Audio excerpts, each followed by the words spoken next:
Hey everybody, welcome back to another episode of the Small Business Storytellers. On today's episode, we're going to talk about nutrient-dense food, and we're going to take some time to kind of reimagine what nutrition looks like. What kind of food should we be eating? And also look at an amazing brand that is innovating the way in the space of nutrient-dense foods. To do that, I'm sitting here with Frankie Yamsuan of Coconut Girl Brands. Frankie, how are you doing today? Hi, guys. Thank you so much for having me. I'm doing great. I'm here in California, so we're just kind of dealing with fires, but yeah, well, I'm in Colorado, so we're dealing with all of your smoke. Because all your smoke comes over the mountains and then just sits in Colorado. Yeah, I'm sorry about that. It's okay. But yeah, the reality is the last few years, California and Colorado have very much had a fire season. And we're in the middle of that. So, Frankie, I'm looking forward to hearing more about your business today and telling our listeners more about it and how they can get involved. First off, kind of just give us a picture of where your business is at today. For those that have not heard of Coconut Girl, tell us what it is, what kind of products you sell, and really what's kind of the big idea behind your company. Okay, so I created Coconut Girl maybe 4 or 5 years ago when I joined CrossFit because, CrossFit's kind of like this cult of fitness and nutrition. And so when I was introduced to the Paleo diet, I was challenged to do it for 30 days. And, before that, I had a really messed up view on what healthy meant. And so when I was introduced to the Paleo diet, I learned a lot about nutrient-dense food. The focus was basically just eating non-processed foods and eating them in its natural form. And so when I joined CrossFit about 10 years ago, that's when I was introduced to it. I was a student at UCLA at the time. I didn't know what I was doing or wanted to do with my life, but I was always obsessed with health and fitness. So I ended up dropping out of UCLA. I decided to go to culinary school, learned a lot about cooking and making healthier alternatives to everything, from ice cream to spaghetti. And so I always knew that I wanted to be a business owner. I wanted to have a product that I believed in and that I was obsessed with. And so I created by accident my formula, which was originally a date shake that I put into my ice cream machine. And I thought of the name Coconut Girl, and that's just in a nutshell how it started. I love it.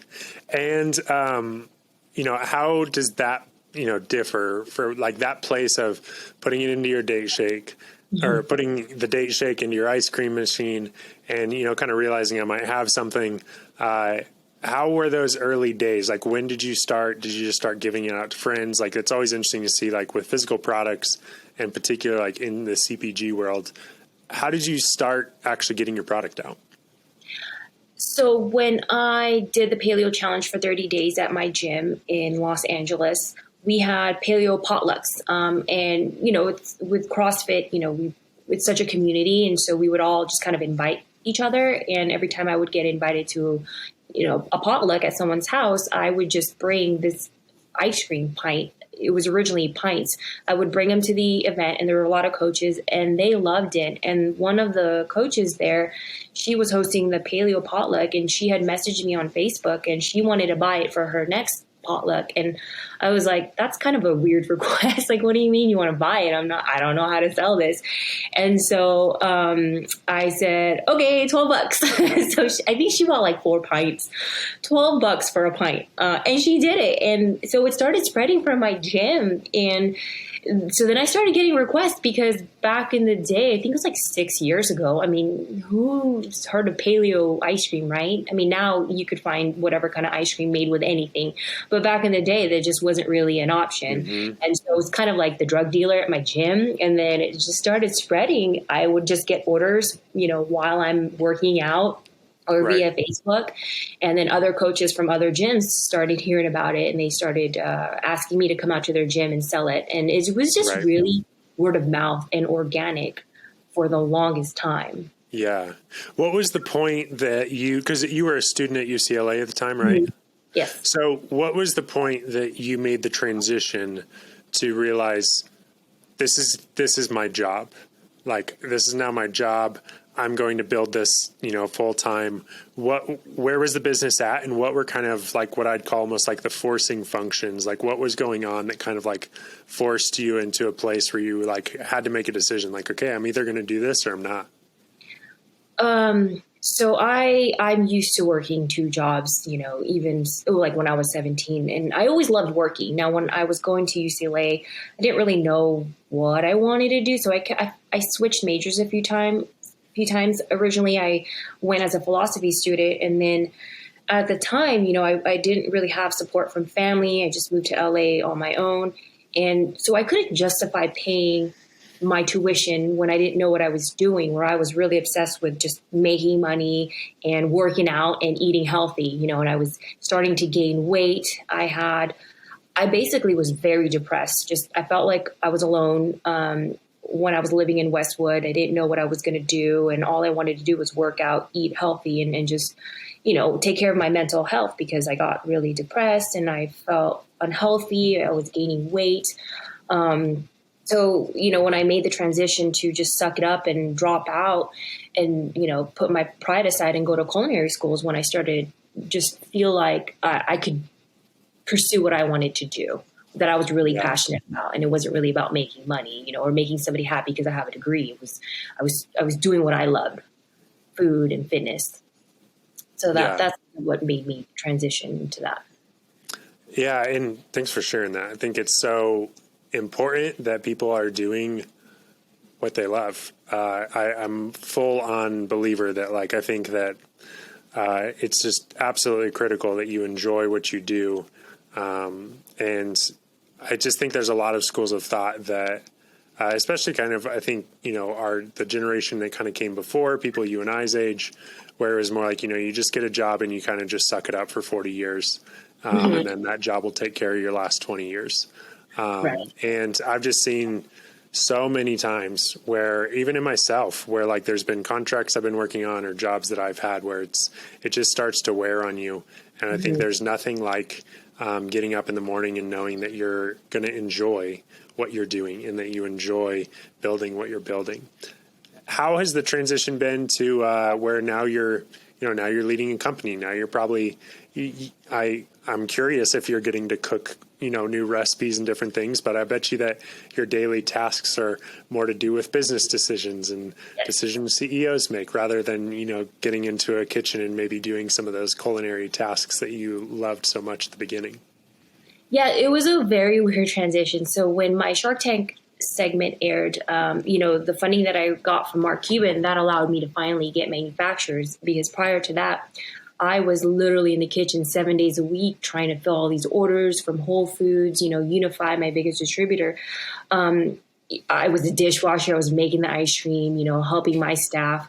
It was tough. But, I like to be on my feet. And so when I finally got manufacturers, I still this day, I find it weird. I mean, most of the time, especially with the pandemic, I just sit in front of the computer, make calls.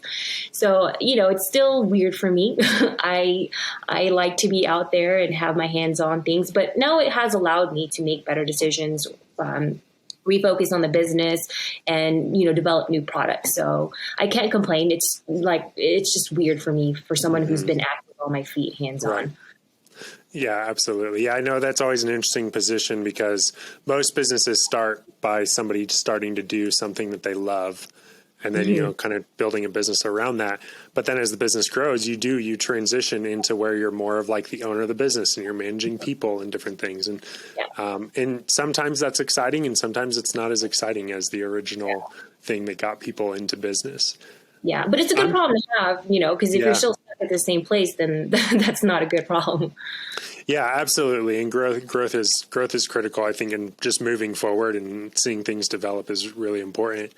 I'd love to kind of talk about this phrase that you mentioned before we started this recording of nutrient-dense food. Why is that an important thing? And help our listeners understand why that's needed, the problem that you're trying to help kind of solve and kind of help fill. Okay. So before I was introduced to the paleo diet, I basically had a really bad relationship with food in my body because I was used to being super skinny, but obviously, the older you get, your body changes, you can easily gain weight. So I just became depressed. I had an eating disorder, and at the time, especially the food industry was just, spitting out. It's like low calorie or no fat. That's what's healthy. And I ended up just gaining weight and I became unhealthy. My hormones were not balanced. So then when I was introduced to, CrossFit and Paleo, I started shifting my focus on not being skinny, not doing 2 hours of cardio a day. I learned how to lift weights. I learned how to focus on eating nutrient-dense foods, not the low calories. And that's when I started just feeling better. My mental health became better. I wasn't depressed anymore. I wasn't obsessing over, oh my goodness, this has 300 calories. It was Right. a bad obsession. And I basically, like when I was at UCLA, I didn't leave my room other than class, and I remember just making these stupid recipes like a cabbage soup, and that's all I would eat, for like 2 days, 3 days. And it was so unhealthy. It was very depressing. And so I decided to focus on nutrient-dense foods to help me become stronger, better, and feel better about myself. And that's why I came up with Coconut Girl. Obviously when you hear paleo or paleo diet, people think it's a diet or a fad. But with my product, it's, it's still a treat. It's supposed to be fun. But for someone like me who's very active and cares about how the food affects my, my hormones, my gut, I would rather have a better for you option. And so that's why I came out with Coconut Girl, where we do focus on the nutrient dense foods, like our cookies. They're made with almond butter.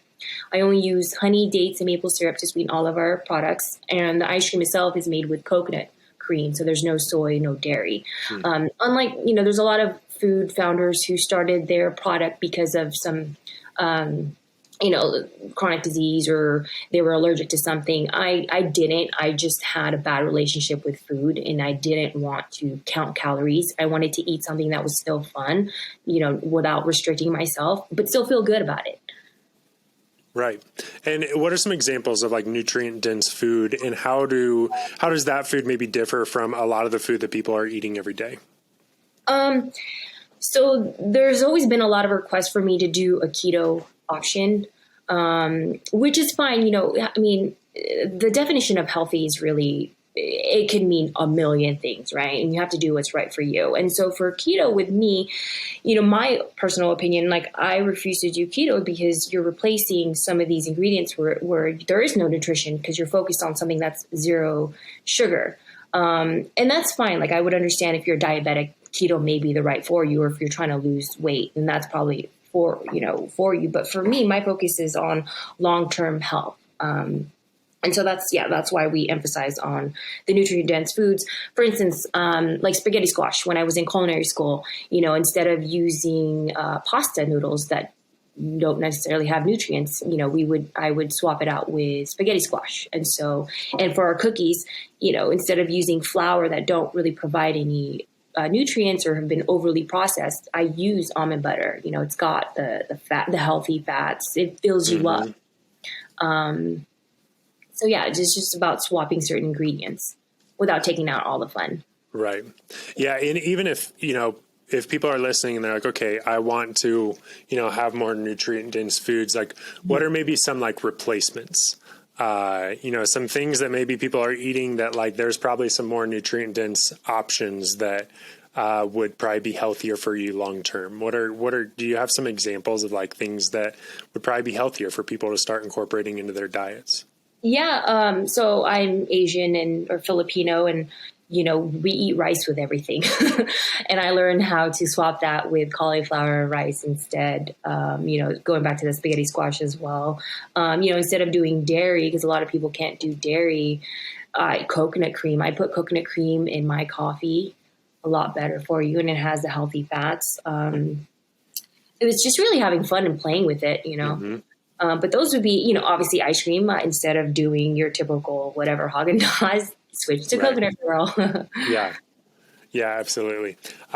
So I think it's so important that people just begin to rethink their health. And, I know growing up, I don't even feel like I grew up in an unhealthy household, but then looking back, it's like, okay, well, we had so many, like, just I feel like every day for lunch, there was different packaged goods and, nutty bars and little Debbie sweets and all of these things that like, you don't even think about when you're a kid or anything. And then now I think we're starting to think about more organic stuff and just realizing like, oh man, like we just like processed stuff is everywhere. And so I think it's healthy just to be rethinking what we're putting in our body at all times.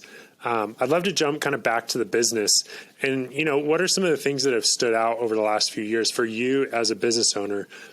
What are some of the lessons and maybe we can start with kind of just a few challenges. Like what are some of the biggest challenges that you've ran into as you've been trying to take this, impact driven business and trying to get it into the hands of more people that might be in your shoes or they might be struggling with, eating disorders or struggling with what their body's doing. And they really do they need to know there's some alternative ways. Obviously the work you do is important. And so what are some of the challenges that you've faced as you've been building the company? From like the behind the scenes kind of issues that I've been facing, it would definitely be manufacturing because, the one thing I've learned is just because someone's an expert doesn't mean they're an expert. And if someone says you can't do this or no, okay, I take their word, but I still push through and I'm like, well, it's been done before. And so the biggest obstacle I face, especially during the pandemic, because there's been a lot of issues with supply chain, distribution, and manufacturing, it would definitely be my manufacturing because I'm basically trying to disrupt the ice cream industry. I'm using non-typical ice cream ingredients like milk, and I swapped it out with coconut cream, and it definitely has its challenges when you're trying to make it into ice cream and it's not milk. And so that's been my biggest obstacle is convincing these manufacturers that it can be done. I choose to use different ingredients. Like, for instance, my cookies are made with almond butter. Bakers, manufacturers, they probably find it easier to use, your typical almond flour, or not almond flour, your flours. And so that's been the biggest challenge I've been facing is convincing these manufacturers that no, I don't want to use cheaper ingredients or swap out my ingredients, and because then I'm just going to be your typical ice cream brand. I'm sticking to the premium ingredients that I've chosen, and I'm still trying to find ways how to mass produce it. So do they get it? Like, when you call manufacturer, like, do they get like the reason and the impact behind things? They do, and they, I would say most of them think I'm crazy. It's like your food cost is higher. Why are you trying to make ice cream out of this? You're complicating the process, which I get, but I mean I'm creating something different. I'm not trying to take the easy way out, so I have to stick to my mission. And that's the beauty of building your own business is. Not in a selfish way, but in like a driven way. Like you get to do it. You get to do this the way that you want to do it. Yes. And, we live in a place where it's possible for, it's hard, but it's possible for you to build a product that you want to build and try and get it in front of more and more people. Yes. I'm curious to what some of the like driving factors for you are. Like I'm always enjoying finding out the why behind the business. Like I'm especially now, like there's more paleo stuff out there and even more bigger picture than paleo. There's more health food out there now. Why are you wanting to spend this portion of your life building Coconut Girl brands? Because, my why has always been what's my purpose in life. Because I dropped out of college and, trying to figure out how I'm going to do things differently. And I remember when I dropped out of UCLA, it was very much on the down low. I said, I'm not going to tell anybody until I make something out of my life. And so that would probably be, your answer, making that promise to myself that if I'm going to drop out, I'm going to do something with my life, or else go back to college.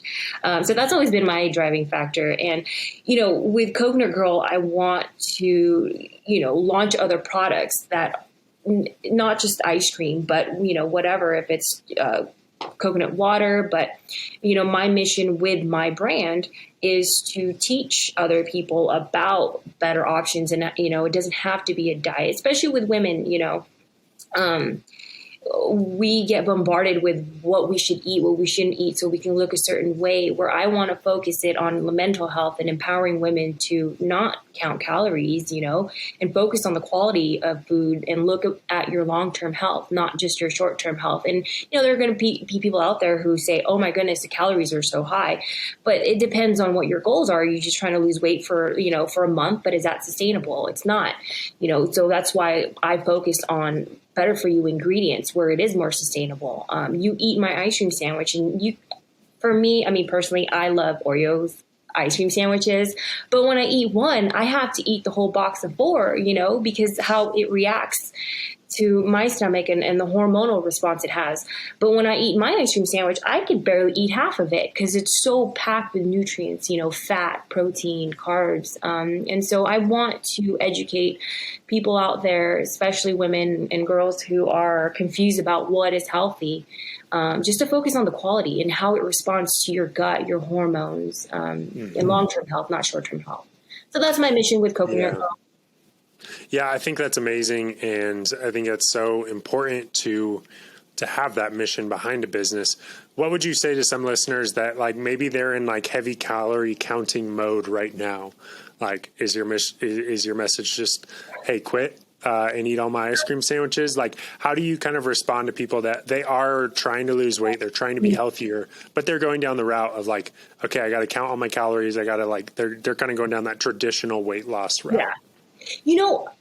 For some people it works. I've met so many people, I counted macros for maybe 2 weeks and I was like, I became, it had a negative effect on me. I ended up eating more. So I can't say it's bad for you because actually it's good for some people, right? It depends what your health goals are. But are you happy? Are you going crazy? Are you going insane? Is it affecting your personal life? Is it affecting your confidence? That you just have to consider your mental health. Like I said, for me, it was great. I lost 5 pounds really fast, but I wasn't healthy. I thought about food more and I was grumpy, I wasn't happy. And so when I started just focusing on quality of foods and not saying this is bad or this is good, I don't even think about it anymore. It's mainly 80-20. I focus on eating the better for you foods, but I will still go get pizza and Oreos and just accept that I'm going to feel like shit the next day. Right. Yeah, absolutely. And I think, again, awareness, I love that you're talking about balance and that, people just got to know their own body and recognize there's going to be some things you hear that work really well for you and there's going to be others that don't. But I think the awareness and paying attention to how does your body feel after certain foods and starting to understand that your body's just different than others. So I love that focus of what you do.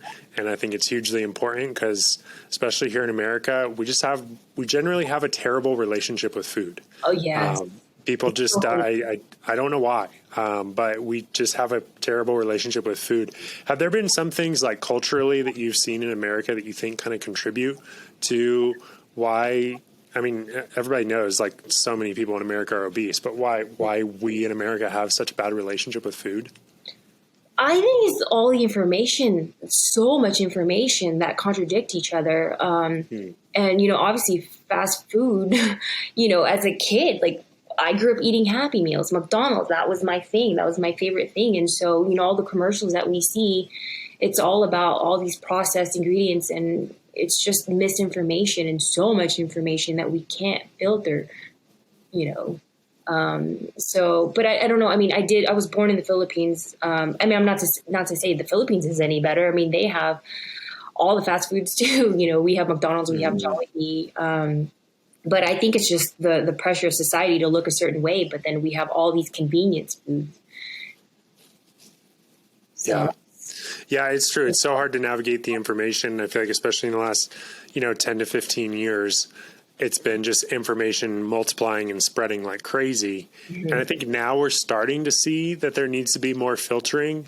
And I don't necessarily, we're not talking about censorship or anything, but I think people are just beginning to realize, what in the world do we do when there's so much wrong information about what food you can eat? And it's a challenge, but I think that having authentic brands like yourself that are focused on education and focused on helping people to kind of restore a more healthy view of food, I think is really, really helpful. kind of to close, where do you see Coconut Girl Brands going? Like, what's the best way for people to find you? And also, like, what's, without sharing what you can't share, what's coming kind of down the pipeline in the next couple of years for Coconut Girl Brands that gets you excited? Yeah, so you can find us on Instagram or on our website, Coconut Girl Brands. Before I went on Shark Tank, I was in, I believe, 4 states. We're now in 25 states. So to find us, just go on our website. We have a map there, store locator. But what I've always envisioned with Coconut Girl is to be basically the next skinny girl brand. Although, I don't really like the term skinny. So with Coconut Girl, it's whatever products I decide to launch in the future, which we are working on. But I want it to be that brand where you can trust and know that the quality is there, and, you could still be active and not veer off from what your goals are with your health. That's what I want to do with Coconut Girl. Amazing. And to everybody that's listening, I hope that you hear that it's possible and worth it to make a business, to build a business around values, and to build a business around wanting people to have, healthier relationships with food, even in the midst of a food industry that I feel like is very, very unhealthy. So, Frankie, thank you so much for joining us. I love what you're doing. Thank you. And I am looking forward to kind of staying in touch and seeing how your journey develops over the next couple of years. So thanks so much for joining us on the Small Business Storytellers. Thank you so much for having me. It was a pleasure. Absolutely.